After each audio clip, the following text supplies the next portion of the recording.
If you're anything like me, managing your mental health has been something of a full-time job, and a pretty darn demanding job at that.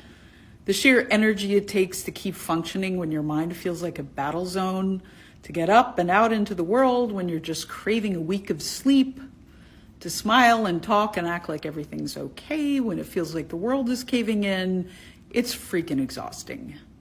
And it's a lonely job. Even if you have loved ones trying to help, it is so hard to convey the mess that gets made of your mind when you're depressed or anxious. And it's hard to know what we need and what to ask for. There's tons of advice out there, but when you're deep in it, getting yourself to make use of that advice is a tall order. This is where true self-care comes in. And I don't mean candlelit baths and aromatherapy massages, though of course those are great if you can do them. But true self-care is a little more involved than that, especially when you're dealing with depression or anxiety.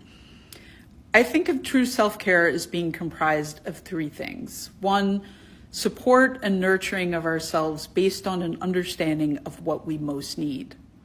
Two, a belief in our ability to help ourselves. And three, the tools and resources to do that. True self-care comes from what I think of as our inner ally. It's that part of us that is informed, affirming, and empowering. So informed in that we know we did not create our symptoms, we know we're not alone, and we know that our mental health challenges don't make us defective or weak. Our inner ally is affirming because they/we really trust that healing is possible. This part of us can point to proof that we have the inner resources we need to improve our symptoms and our lives.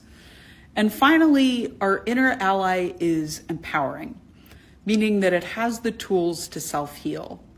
Of course, when we're in the grip of depression or anxiety, motivating ourselves can be really hard. So these tools need to require minimal effort and have real impact.